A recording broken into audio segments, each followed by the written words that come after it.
The pod hisses open before I even reach it, and smoke rolls out like it has been waiting for an audience. I drop to one knee, rifle up, breathing hard, because the last 30 minutes of my life have been nothing but explosions, screaming comms, and the kind of silence that comes right after someone you know stops talking forever. My name is Daniel Cole, and I am a sergeant in the 9th Colonial Regiment, and right now I am standing in a smoking crater on a moon that does not even have an official name, staring into an escape pod that should not exist. The metal is not ours. It is too smooth, too quiet, built by hands that never had to worry about micrometeorite storms the way our engineers do. My scanner does not recognize half the alloy readings. Whoever built this pod was not from around here, and whoever put it on this moon did not want it found. Then I see her. She is folded into the back corner of the pod, wrists bound behind her with a restraint that glows faint blue, like it is still charged and still capable of hurting her if she moves wrong. Her robes were once a deep violet, the kind of fabric that says money and power in any language, but now they are torn and streaked with ash. Her skin has a pale silver undertone that catches the emergency light strangely, and her eyes, when they finally open and find mine, are a color I do not have a word for yet. She does not scream. She does not beg.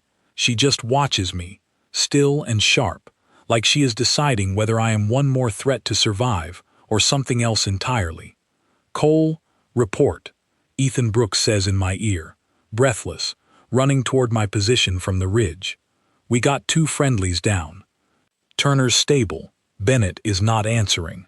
I do not answer him right away, because I am still looking at her, and she is still looking at me, and for one strange second, the gunfire on the far side of the crater does not exist. "I have got a survivor," I finally say. "Not one of ours.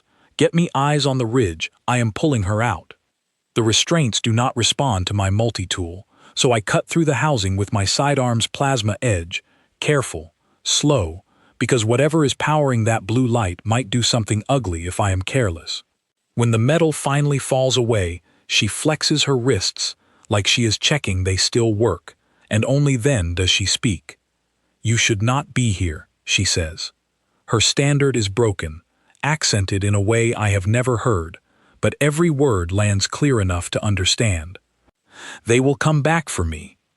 "Then we should not still be here either," I say, and I mean it as reassurance, but something in her expression tells me she has heard promises like that before, and none of them held. I get an arm under her because she cannot stand on her own, not with legs that have clearly been kept folded in that pod for longer than any body should tolerate, and the moment I lift her, I realize how light she is. Too light. Whoever had her was not feeding her enough to keep a person healthy, only enough to keep a person alive. Brooks reaches the crater edge and freezes when he sees who I am carrying. "That is not a colonist," he says. "No kidding," I answer, moving fast now, because the tree line beyond the ridge is starting to flash with movement that is not ours. "Cover me. We are heading for extraction. We are not supposed to be on this moon at all." The mission brief called it a routine sweep after intercepted chatter about pirate movement. Nothing more than mopping up smugglers who thought an unclaimed rock made a good hideout.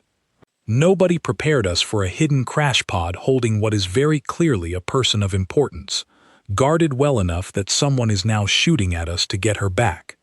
The first shot cracks past my shoulder close enough that I feel the heat of it, and I do not stop moving. Behind me, Brooks returns fire in controlled bursts, calling out positions, and ahead of me, the extraction point is 100 meters of open, ugly ground with no cover worth mentioning. "Hold on to me," I tell her, and she does, her fingers curling into my jacket with a grip that is stronger than I expect from someone so thin. "Why?" she asks, and it takes me a second to realize she is not questioning the instruction. She is questioning me. Why help her at all? I do not have time for philosophy in the middle of a firefight, so I just say, "Because leaving you there is not something I do," and keep running. We lose the trail behind us in the smoke from a downed transport that Bennett must have taken with him, and for one grim second I let myself hope he made it out before it went down, even though the silence on the comm channel tells me otherwise. Grief will have to wait. Right now there is a shuttle waiting on the far ridge with its engines already spinning up, and there is a woman in my arms who has not once cried out, even though I can feel her trembling with the effort of holding herself together. Turner is already loaded when we reach the shuttle, a burn along her arm wrapped tight, her face pale but steady. She sees who I am carrying and her eyes go wide, but she does not ask questions. Not yet, not with the ramp still open and shots still cracking against the hull plating.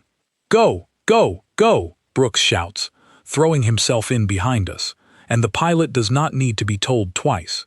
The shuttle lurches upward, the ground falling away, the moon's gray rock shrinking beneath us, and for the first time since the pod opened, I let myself breathe. I set her down carefully on the bench across from Turner, and only then, in the steadier light of the cabin, do I really look at her. Beneath the ash and the torn fabric, there is an unmistakable air of someone who has spent her whole life being looked at, someone raised to stand a certain way even when her legs are shaking. Whatever she is, wherever she came from, she is not simply a prisoner. She is someone people fought to keep, and someone people fought to take. "What is your name?" I ask, because it feels wrong to keep calling her nothing. She studies me for a long moment before answering, as if deciding whether the question is safe to answer honestly. "Naira," she says finally. Just that. No titles, no explanation, though something in the careful way she says it tells me it is not the whole truth, only the part she is willing to give a stranger holding a rifle. "Daniel Cole," I say. "You are safe now." Her eyes flick toward the shuttle window, toward the moon already shrinking into darkness behind us, and there is something in her face that is not relief. It is closer to disbelief, the look of someone who has been told they were safe before, and learned the hard way that safety is a word people use right before it stops being true. "You do not know what you have done," she says quietly. I want to ask what she means. I want to ask who she is running from, and why a pod built with technology none of our scanners recognize was hidden on a moon nobody claims.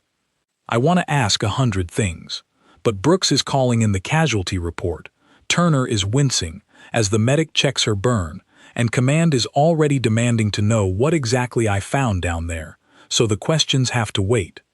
What I do not know yet, sitting in that shuttle with smoke still clinging to my uniform and a stranger's blood drying under my fingernails, is that the moment I lifted her out of that pod, I stopped being a soldier finishing a routine sweep and became something else entirely, a name on a list somewhere, a target, a problem for people far more dangerous than pirates. All I know right now is that she is alive, that the shaking in her hands has not stopped, and that when she finally looks at me again, right before the shuttle breaks atmosphere and the engines roar louder than conversation allows, she says one more thing that I will not understand the weight of for weeks. "You should have let them find me first," she says. "It would have been kinder than what comes next." Then she closes her eyes, exhausted past the point of fighting it, and says nothing else for the rest of the flight home. I do not sleep that night. I sit outside the medical bay, where they have her under observation, turning her words over and over, wondering what kind of life makes rescue sound like the beginning of something worse. Command wants a full report by morning. The scans of that pod are already being flagged by intelligence officers who look nervous every time they mention it, and somewhere out there, whoever guarded her closely enough to fire on my squad rather than let her go is still out looking, still planning, still coming. I do not know her real name yet. I do not know what throne she might belong to, what war her rescue might start, or what it will feel like months from now when she looks at me and asks a question far bigger than her name. All I know, sitting in that hallway with my hands still unsteady from adrenaline, is that some decisions cannot be taken back once they are made, and pulling her out of that pod was one of them. The lights in the corridor hum low and steady. Somewhere down the hall, a door opens and a doctor steps out, tired, rubbing her eyes. She is stable, the doctor tells me. Malnourished, exhausted, but stable. She keeps asking for you. I stand up so fast the chair nearly tips over. She does not trust anyone else in this facility, the doctor adds, watching my face carefully. Whatever happened to her before we found her, it left marks that are not just on her skin. I walk into that room already knowing that whatever comes next, there is no version of this story where I simply hand her over to the diplomatic corps and walk away. Not after the way she held onto my jacket in that firefight. Not after the way she said my rescue might have been a mistake, and meant it, and still let me carry her anyway.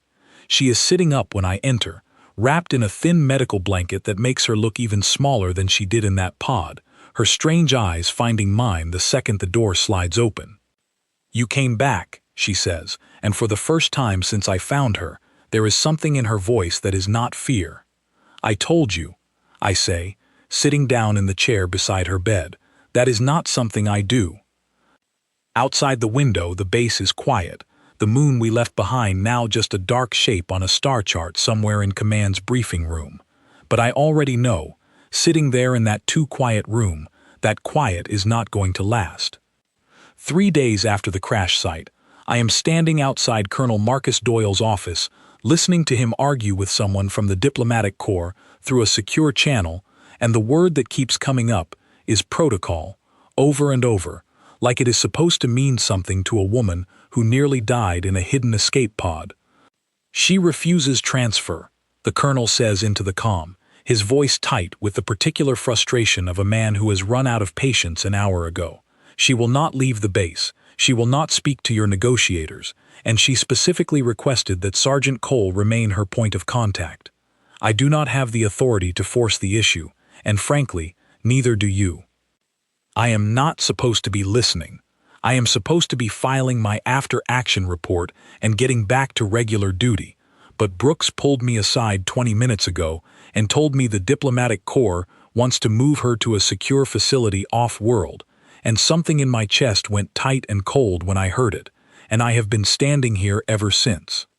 The office door opens, and Doyle waves me in without looking surprised to see me there. "Cole," he says, dropping into his chair. "You heard all that."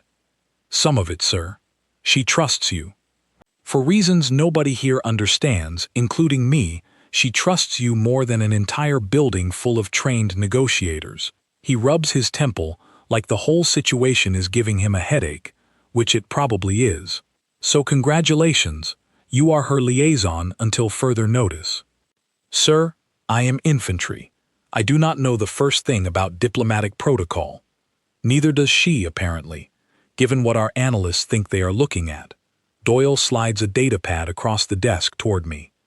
"That pod she was in registers as a ceremonial transport class, not a smuggler's rig.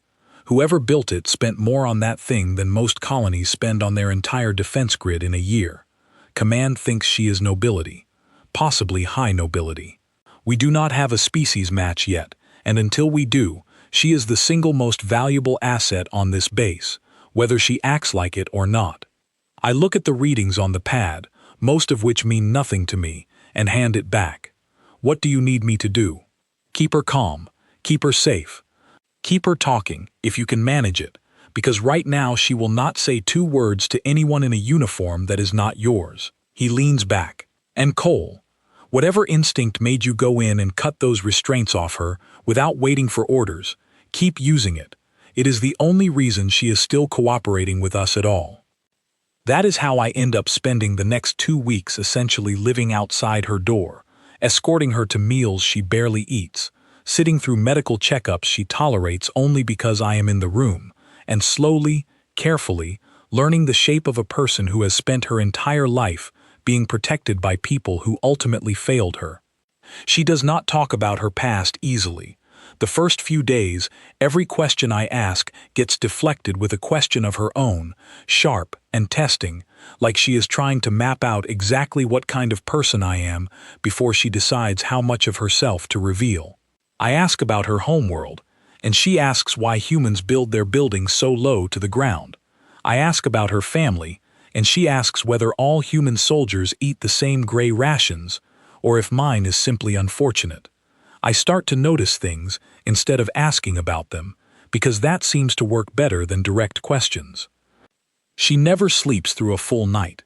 I know this because my quarters are 2 doors down, and more than once I have heard her pacing at hours when the rest of the base is dark and quiet. She flinches, just slightly, every time a door closes behind her rather than in front of her. In the mess hall, she always chooses the seat facing the entrance, and I notice her eyes tracking every exit in the room before she will sit down at all, a habit so ingrained she does not seem to realize she is doing it. "You case every room you walk into," I tell her one evening, about 10 days in, as we walk the perimeter track that has become our unofficial routine. The base runs a full loop around the interior wall, lit by soft security lighting, quiet enough for actual conversation, which is probably why she agreed to it in the first place. She glances at me, surprised I noticed. It keeps me alive. From what? She is quiet for a long moment, long enough that I think she is not going to answer at all, and then she says, "From the people who put me in that pod to begin with." That stops me mid-step. I thought pirates took you. Pirates do not have access to a transport built by my own quartz engineers. Her voice is flat, controlled, the voice of someone who has rehearsed saying something difficult so many times in her head that saying it out loud finally comes easier than staying silent. Whoever arranged for me to disappear knew exactly which pod to use, and exactly which moon had no eyes watching it. That is not the work of opportunists. That is the work of someone close enough to my family to know our private travel routes. Someone in your court. Someone I likely see every day when I am home. She resumes walking, faster now, like the memory itself is something she needs to outpace. Which means going home does not make me safe. It simply changes which room the danger is standing in. I do not say anything for a while, because there is nothing useful to say to that. No reassurance that would not sound hollow coming from someone who has never had to live like that even for a single day. Instead, I just keep walking beside her, matching her pace, letting the silence be steady instead of empty. "Why do you stay close to me?" I finally ask. "Because it has been bothering me since the crash site. Command has trained negotiators. Actual diplomats, people who understand your customs far better than I do."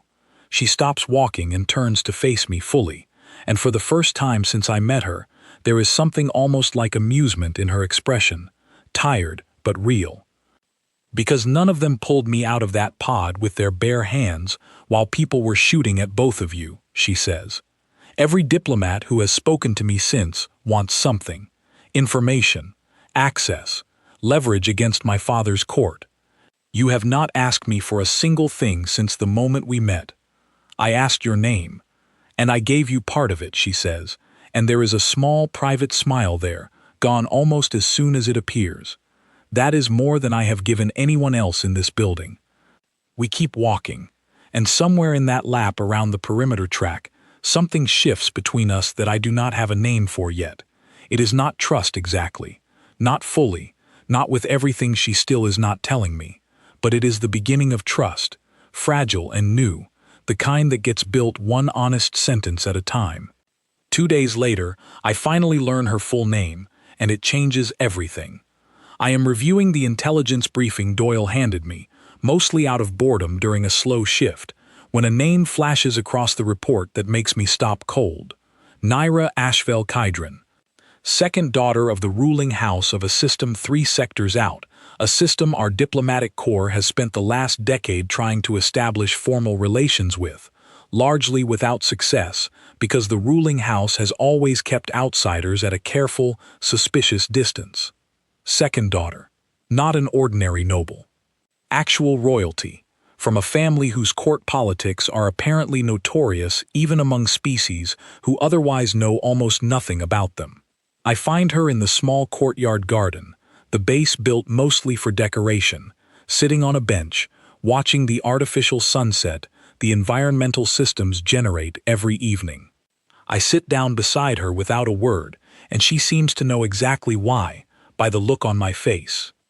"You found my name," she says. "Your whole name, and your title." "I did not lie to you," she says, quickly, almost defensively. I simply did not say all of it. There is a difference. I am not angry, I say, because I am not, though I am something, unsettled maybe. The distance between a soldier and a princess had felt manageable when I thought she was simply a noble stranger. Knowing exactly how large that gap actually is makes it feel different, heavier, more real. I just want to understand what I am actually protecting. You are protecting a person, she says firmly. Not a title. The title is what nearly got me killed. The person is who climbed out of that pod still breathing because you decided helping me mattered more than following orders that had not been given yet. Command is going to want to use this, I say quietly. A royal heir, rescued by a human soldier, sitting on our base. That is not just a person to them. That is leverage. That is an opportunity to finally open real relations with your system. I know, she says, and there is something tired in her voice, the exhaustion of someone who has always been a piece on a board rather than a person choosing her own moves. It is what I have always been to everyone. A useful thing, wearing the shape of a woman. Not to me, I say, before I can think better of it. She looks at me then, really looks, the artificial sunset painting her silver skin in shades of orange and gold, and for a long moment, neither of us says anything at all. Careful, Sergeant, she finally says, though there is no real warning in it, more like she is reminding herself as much as me. That is a dangerous thing to say to someone in my position. Why? Because I might start believing it, she says. And where I come from, believing things like that gets people killed. The following week, everything I think I understand about the danger she is in turns out to be badly, dangerously incomplete.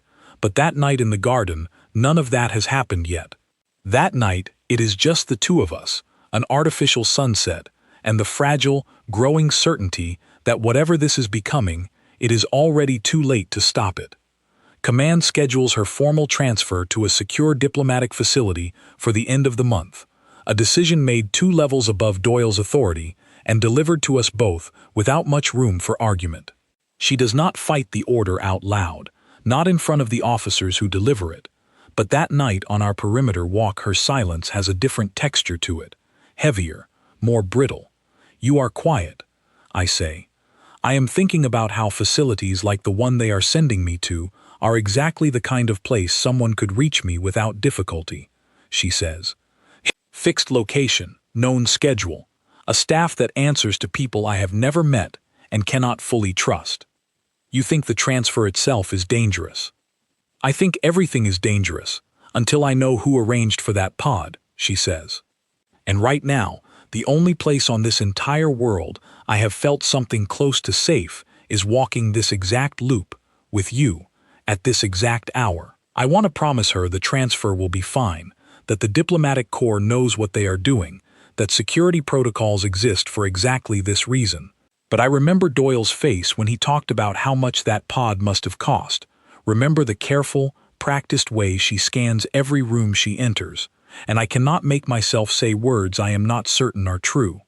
Then I will request to go with you, I say instead, as protection detail, if they will allow it.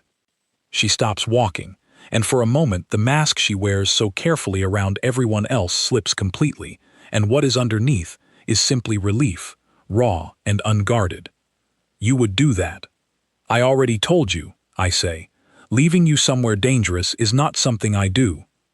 She does not say anything else, not that night, but 2 days later, when the transport request goes through with my name attached as her requested security escort, I catch her watching me across the mess hall with an expression I do not yet have a word for, and something tells me the quiet part of this story is about to end.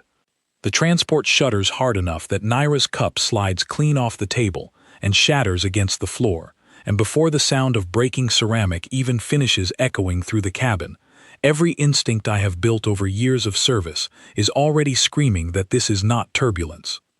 Down, I shout, already moving, already pulling her out of her seat and behind the reinforced bulkhead that separates the passenger compartment from the cargo hold. Stay low. The transport was supposed to be secure, diplomatic corps vetted crew, a flight plan filed only hours before departure, an escort of 2 additional guards besides myself. On paper, moving her to the diplomatic facility should have been the safest part of this entire situation. In practice, the moment the lights flicker and the internal alarms start blaring, I understand with total clarity that someone knew exactly which transport she would be on and exactly when. "They found the manifest," Naira says, and her voice is steady in a way that unsettles me more than panic would. The calm of someone who has lived through this exact fear before and learned how to function inside it anyway. "Someone leaked the flight plan. Or someone on this crew is not who they claim to be," I say, checking my sidearm, watching the corridor beyond the bulkhead through the narrow gap where the reinforced panel does not quite meet the wall. A figure moves through the smoke drifting from a ruptured conduit near the cockpit, wearing the same uniform as our contracted crew, moving with a purpose that has nothing to do with fixing whatever just went wrong with the engines. I do not wait to find out if I am wrong about what I am seeing. I move. What happens over the next several minutes is not clean or heroic in the way stories make it sound. It is close, ugly, desperate work in a cramped corridor with bad lighting and worse footing, every advantage stripped away except the 2 things I actually have: training and the absolute refusal to let anyone reach the woman behind that bulkhead. I take a hit across the ribs early that steals the air from my lungs and nearly ends things right there, but I keep moving anyway, because stopping is not an option my body seems willing to consider while she is still behind me, unprotected. By the time it is over, the corridor is a mess, and I am breathing through pain that tells me at least one rib is not in the condition it was an hour ago, but the immediate threat has been neutralized, and the 2 guards assigned to us finally arrive from the rear compartment, weapons ready, far too late to matter. "Where were you?"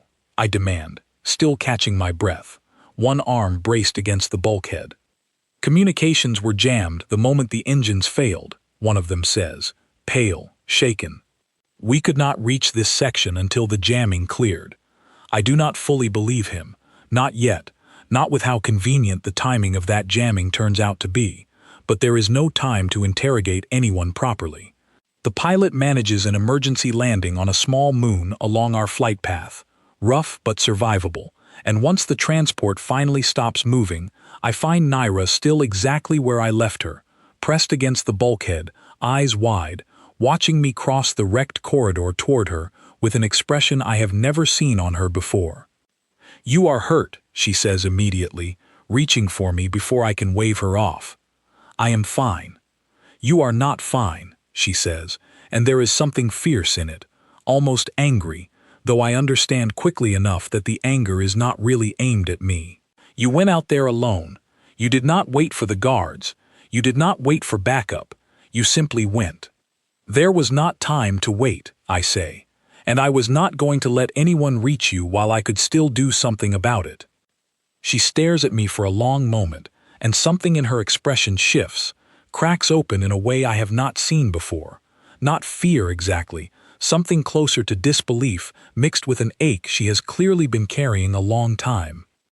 "Where I come from," she says quietly, "once the medics have finally reached us and are working on the wound along my ribs. No one fights like that without wanting something in return. Every alliance in my father's court is built on advantage. Every marriage is a transaction. Every soldier who has ever guarded me was paid to do it, and every guard I have ever trusted eventually turned out to answer to someone else first. I am not being paid extra for this," I say, wincing as the medic tightens a wrap around my ribs. "That is what confuses me," she says, and for the first time since I met her, her voice actually shakes. "You keep protecting me, and I cannot find the angle. I keep waiting for you to ask for something, land, title, influence, anything, and you never do. I do not understand people who help without wanting something back. I have never met one before." We are given a small room in the emergency shelter built into this moon's tiny way station, while repair crews assess the transport and command scrambles to figure out how a supposedly secure flight plan ended up compromised.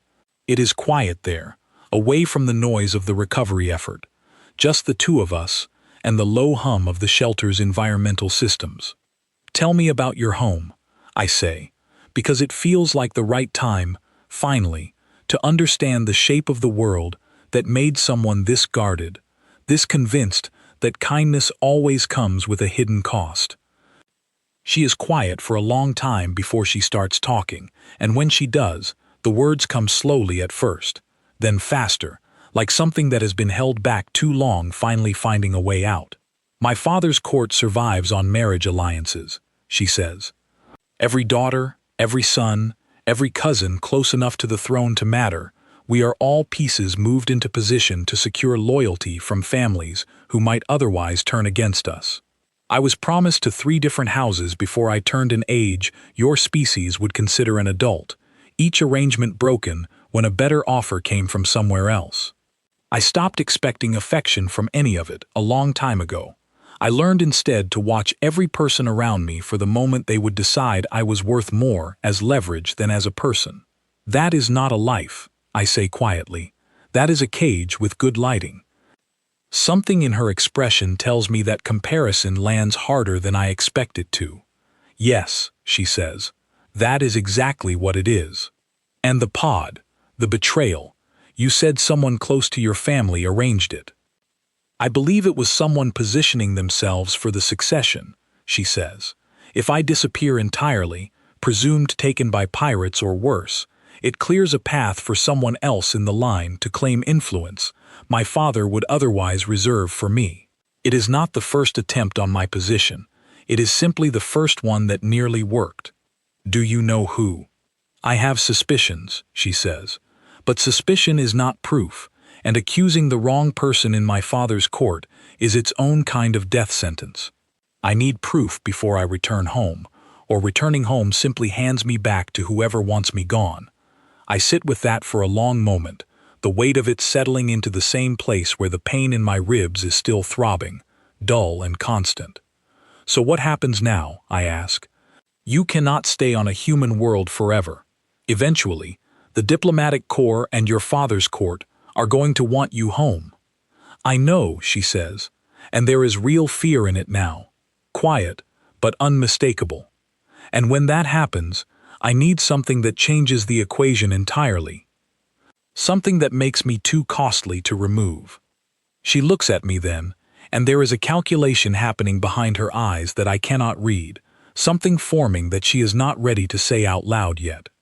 What are you thinking? I ask. Nothing yet, she says, too quickly, and I let it go, though the memory of that look stays with me long after we are cleared to continue on toward the diplomatic facility a few days later. The rest of that week passes in a strange, careful quiet. The investigation into the compromised flight plan turns up nothing conclusive, only that someone with access to sensitive scheduling information leaked our route to parties unknown, parties who moved with a speed and confidence that suggests real resources behind them, not simple opportunists. Doyle assigns additional security. Naira grows quieter, more watchful, spending long hours reviewing what little information she has about her father's court, searching for the shape of whoever wants her gone. I find her late one evening in the small study attached to her quarters, surrounded by data pads, her expression exhausted in a way that has nothing to do with physical tiredness. You should sleep, I tell her. I cannot, she says. Every hour I spend here safe is an hour someone at home is likely tightening their plan. I need to think faster than they are moving. I sit down across from her, and for a long moment, neither of us says anything. Why do you keep saving me? She finally asks, echoing the question from days earlier, though this time there is something different in her voice, less confusion, more like she already suspects an answer she is afraid to hear confirmed. Truthfully, not because it is your duty, not because command assigned you. Why? I think about lying, about giving her the easy answer, the professional answer, the one that keeps things simple. But something about the exhaustion in her face, the honesty she has been slowly, carefully offering me since the crash site, makes the easy answer feel like a betrayal of everything we have built these past weeks. Because somewhere between pulling you out of that pod and now, you stopped being an assignment, I say. I do not have a clean explanation for it. I just know that the thought of something happening to you does not sit in my chest the way a mission objective is supposed to sit. It sits somewhere else entirely. She goes very still, watching me with an expression that is equal parts hope and fear, like she does not fully trust herself to believe what I just said.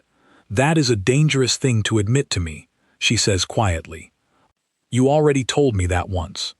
I am telling you again, she says, because I think I feel the same thing, and where I come from, feelings like that get used as weapons against the very people who have them. Neither of us says anything else that night, the moment too large and too fragile to push further, but something has shifted permanently between us, something that cannot be walked back no matter what happens next. And 2 weeks later, when word finally arrives from her father's court, that fragile thing between us is about to be tested in a way neither of us could have prepared for. The message arrives on a morning that starts like every other morning on this base. Gray light through the mess hall windows, the smell of reheated coffee, Brooks complaining about the training schedule, and then Doyle appears in the doorway with a look on his face that stops every conversation in the room. Call Her Highness, my office, now.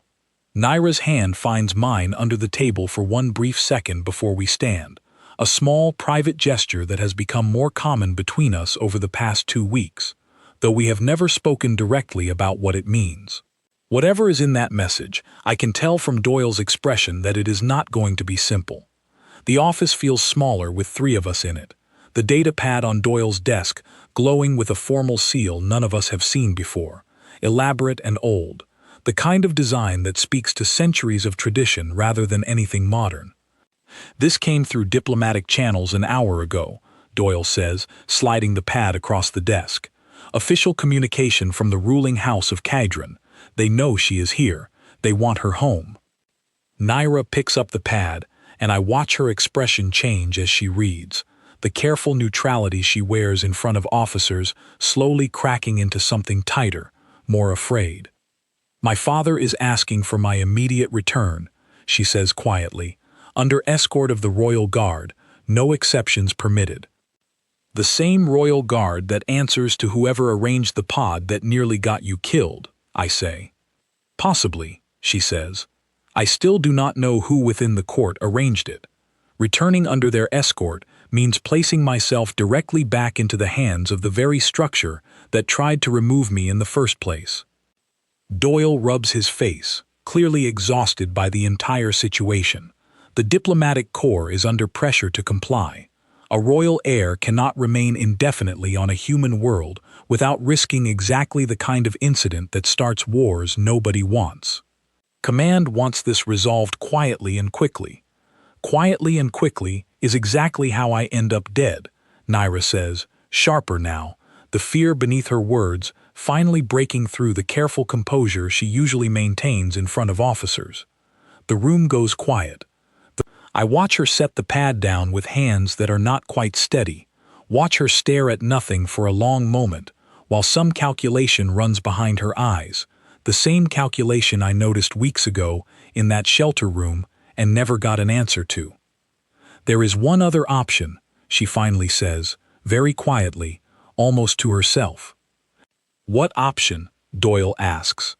She hesitates, glancing at me first, something uncertain and searching in her expression, like she is asking permission for something she has not fully worked up the courage to say out loud.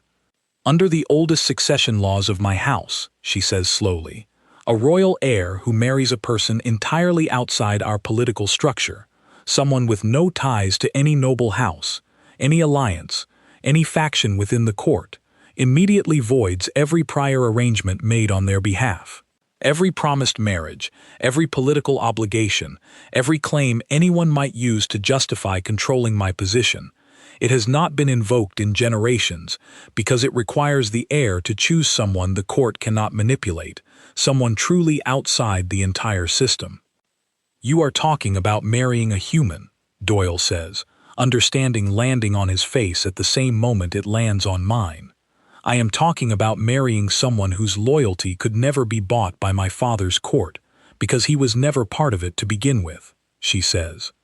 Someone the traitor within my family cannot threaten, cannot bribe, cannot maneuver around, because he answers to no house, no faction, and no tradition except his own.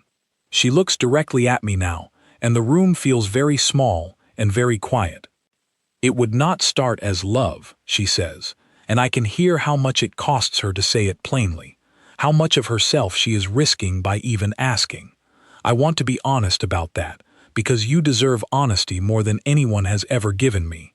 It would begin as protection, as survival, a political solution to a problem that will otherwise get me killed. And you are asking me, I say, my voice quieter than I expect. I am asking you, she confirms, because there is no one else in this entire system whose answer I would trust, and no one else whose safety I would trust with a decision this large. If you refuse, I understand completely, and I will find another way to survive what is coming. But I had to ask you before anyone else, because pretending I have not thought about it since the shelter on that moon would be another lie, and I promised myself I would stop lying to you. Doyle looks between the two of us like a man watching a mission briefing turn into something entirely outside his training, and for once, he says nothing at all, simply waits. I think about the crash site, about the weight of her in my arms as I ran across open ground while shots cracked past us. I think about the perimeter walks, the artificial sunset in that courtyard, the fierce anger in her voice when she found me bleeding after the transport was attacked. I think about the honesty she has slowly, carefully built with me over these past weeks, an honesty that clearly cost her more than I fully understood until this exact moment. I need a minute, I say. Take as long as you need, she says, though her hands are trembling slightly, betraying how much this answer actually matters to her despite the careful, measured way she framed the request. I step out into the corridor alone, and Doyle follows a moment later, closing the office door behind him to give her privacy, though his expression makes clear he has a great deal to say. Cole, he says, you understand what you would be walking into. This is not a simple ceremony. This makes you a target for every faction inside a royal court we barely understand, on a world we have never even visited. It makes you a permanent fixture in interstellar politics far bigger than either of us. I understand that, sir. Then walk me through your thinking, he says, because from where I am standing, this decision could get you killed just as easily as it protects her. I look back toward the closed office door, thinking about everything that has happened since that crater on the moon where none of this started, thinking about a woman who has spent her entire life being a piece moved by other people's plans, finally, carefully, asking me a question with real stakes attached instead of simply being told what to do. She has never once asked me for anything, sir, I say. Not once, in all these weeks. Every single time I have shown up, it has been because I chose to, not because she demanded it. And now the one time she is asking, it is because she genuinely believes it might be the only thing standing between her and whoever wants her dead. I pause, working through the rest of it out loud, mostly for my own benefit. She told me the truth just now, even when a lie would have been easier and probably more persuasive. That matters to me more than the danger does. Doyle studies me for a long moment, and something in his expression softens slightly, though he does not fully let go of the concern underneath it. This is not a decision command can make simple for you, he says. If you do this, it needs to be because you actually want it, not because you feel obligated by everything you two have survived together. I know, sir. I go back into the office. Naira is standing near the window now, arms wrapped around herself in a posture I have not seen from her before, braced for an answer she is genuinely afraid to hear. I am not doing this because I am obligated, I tell her, before she can say anything at all. I want to be clear about that, because I think it matters to both of us that this is honest from the very beginning. Her breath catches slightly. Since that crater, I continue, I have watched you build something real out of a life that gave you every reason to trust no one. You trusted me before there was any political reason to. You told me the truth today when a calculated lie probably would have worked better on someone who did not know you as well as I do now. That is not nothing to me.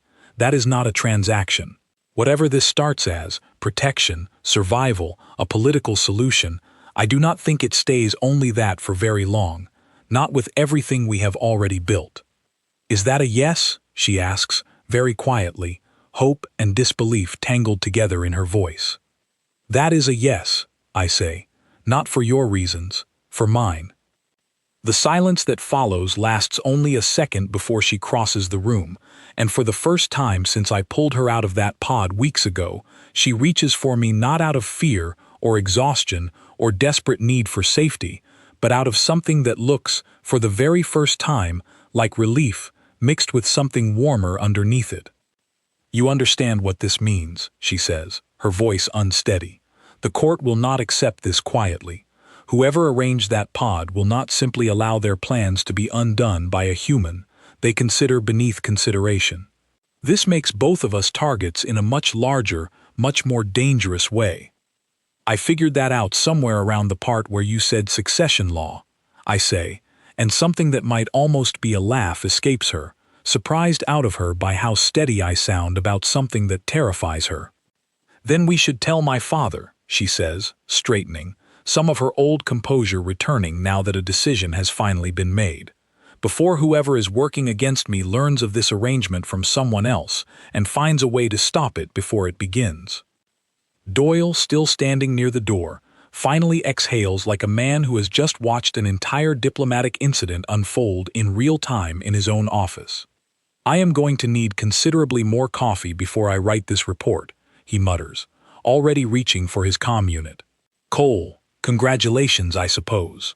Highness, I will get the diplomatic corps looped in immediately, because if this is happening, it needs to happen with proper protection in place, not as some quiet arrangement someone can quietly unmake. Naira's hand stays in mine as the office fills with the sudden, chaotic energy of officers scrambling to understand what has just been decided, and beneath the noise, beneath the enormity of what we have both just agreed to, she leans close enough that only I can hear her. Thank you, she says, for making this real instead of only necessary. We are going to figure out the rest of it together, I tell her, starting with finding whoever put you in that pod in the first place. She nods, and there is steel in her expression now, the fear from earlier hardening into something closer to determination. Then we should begin, she says, because a wedding announced this quickly will draw exactly the kind of attention that flushes a traitor out of hiding, whether they intend to reveal themselves or not. Neither of us fully understands yet just how right she is, or how close that revelation is about to come to costing us everything. The great hall of the Cadron court is built from stone that seems to hold its own light, pale and faintly luminous, and standing in the center of it in a borrowed ceremonial uniform, I have never felt more out of place in my entire life.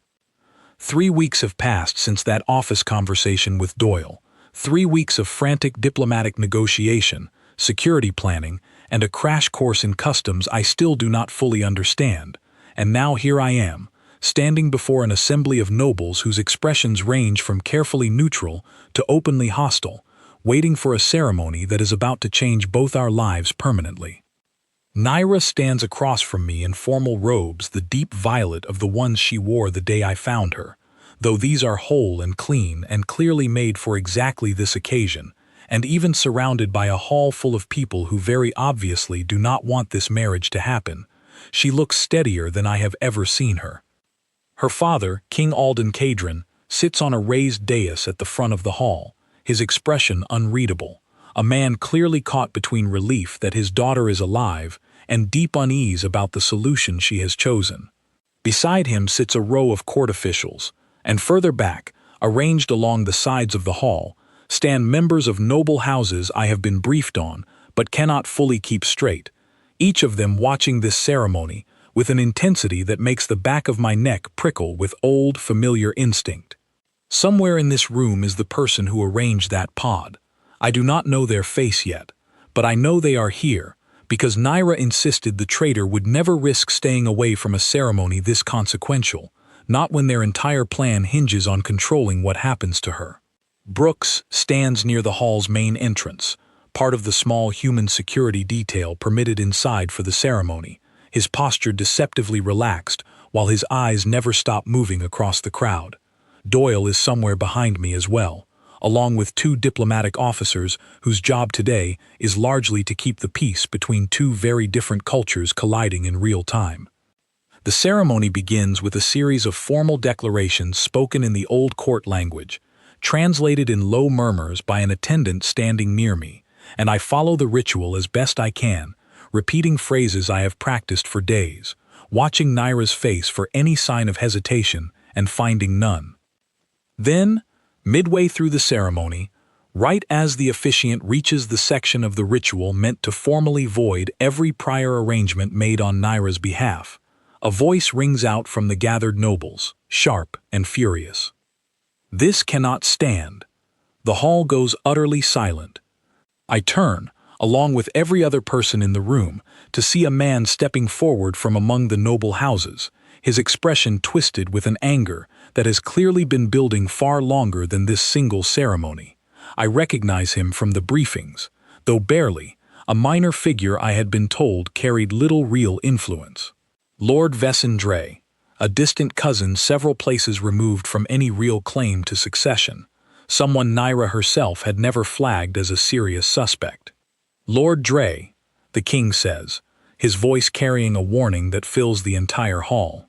"You will explain yourself or you will be removed."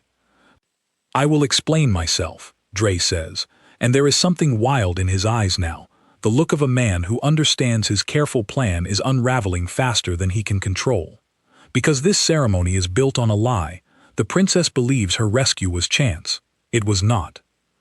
It was meant to remove her permanently, quietly, in a way that could never be traced back to anyone within this court. And now she stands here, about to void every arrangement I spent years carefully building, married to some outsider soldier who has no understanding of what he is interfering with.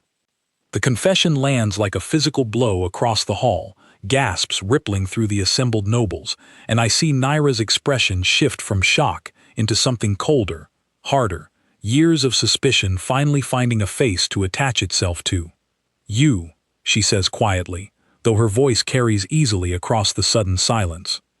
"I trusted you at my own name day celebration 2 years ago. You taught me to play the strategy games my father favors.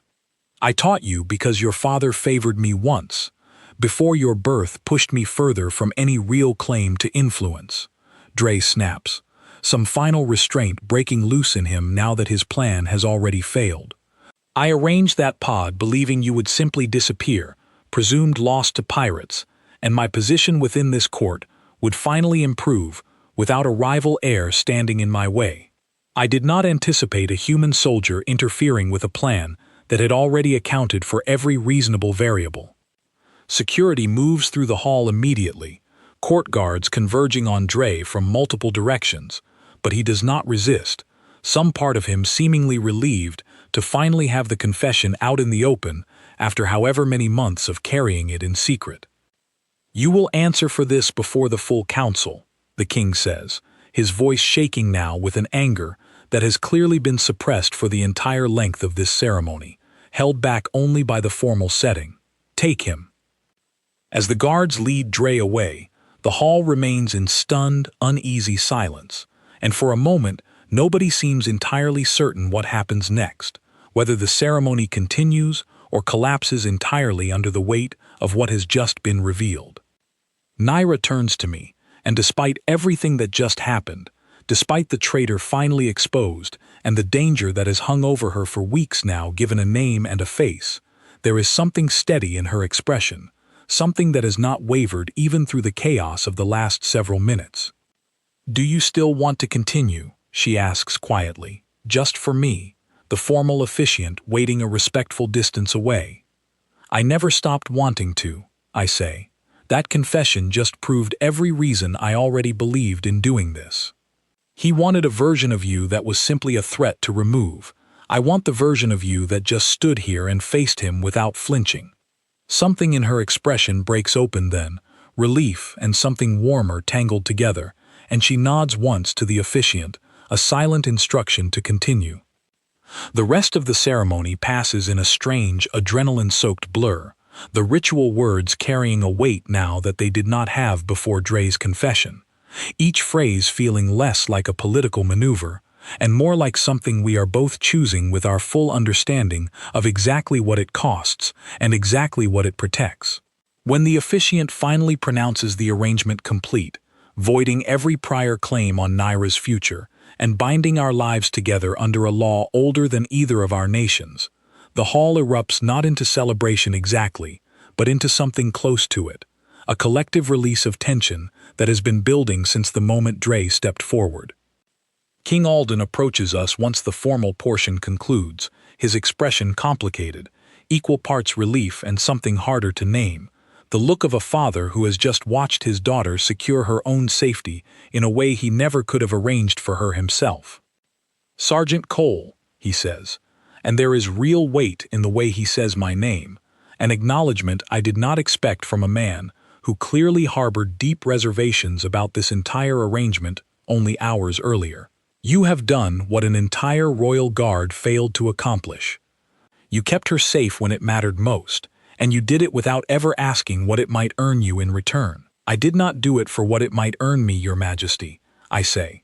"I did it because leaving her unprotected was never something I was willing to consider." Something in his expression softens slightly, and he glances toward his daughter with an emotion that looks almost like relief, finally allowed to surface after weeks of carefully maintained composure. "Then perhaps this arrangement will prove wiser than I initially feared," he says. "Dre's confession will be investigated fully, and any others who supported his plan will be found and answered for. My daughter's safety, and yours, Sergeant, will be a priority of this court going forward, not merely a political convenience." Later that evening, after the formal reception has wound down, and the last of the noble houses have departed with considerably more questions than they arrived with, Naira and I stand together on a balcony overlooking the palace grounds, the alien sky above us scattered with stars I still have not learned to name.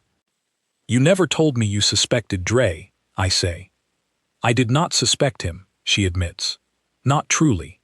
He was never close enough to the throne to seem like a genuine threat, which I understand now was exactly the point. He built his entire plan around being underestimated." She glances at me, something rueful in her expression.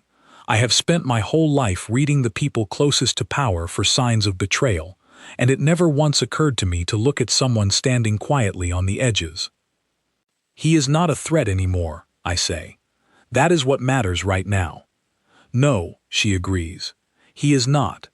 She turns to face me fully, the tension of the day finally beginning to ease from her shoulders.